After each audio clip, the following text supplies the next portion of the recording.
La nouvelle a pu en désarmer plus d'un, car c'est vrai qu'on pouvait déjà y acheter des cartouches de cigarettes. On devrait dès le 1er janvier prochain s'y procurer des cartouches pour la chasse.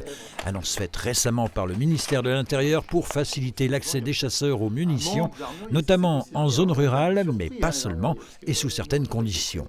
Dans cette armurerie qui a pignon sur rue depuis 1966 sur Épinal, on est pour le moins sceptique sur cette mesure. C'est vrai que nous, on demande quand même beaucoup de sécurité, beaucoup de choses comme ça. Et là, on veut donner un accès plus facile. Donc il faudra voir sous quelle modalité, quelle réglementation il va falloir appliquer. On n'a encore pas les points précis. Alors, c'est vrai que ça restait un petit peu depuis les années 90 où il y a eu un changement réglementaire. Avant, on pouvait acheter un peu partout. Et on a fixé vraiment que c'était un achat dans un lieu sécurisé qui était une armurerie.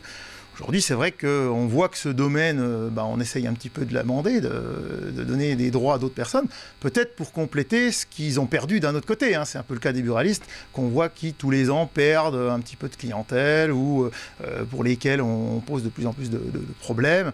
Donc, ça peut se comprendre, mais à un moment donné, effectivement, est-ce que c'est pas prendre à un pour donner à l'autre, comme souvent, c'est un peu compliqué. Ça va faire un plus dans notre diversification qui est déjà importante, puisque nous réalisons beaucoup d'activités annexes à la vente du tabac, notamment le compte nickel, les relais colis, la presse, la confiserie, le paiement de proximité. Nous sommes devenus des commerces d'utilité locale. Moi, je pense que ça ne va pas apporter grand-chose à la profession, en tout cas dans les centres-villes.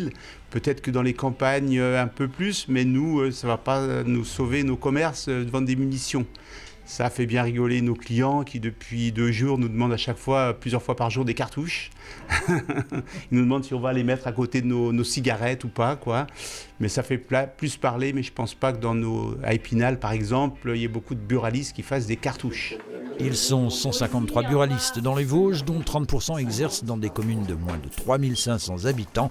Quant au point de vente de munitions... Alors nous, dans les Vosges, on est à peu près une quinzaine de points de vente recensés. Donc c'est déjà beaucoup, vu la population de chasseurs et de tireurs.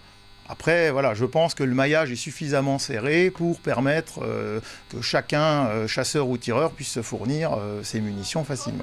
Une mesure qui nécessitera un certain nombre de conditions.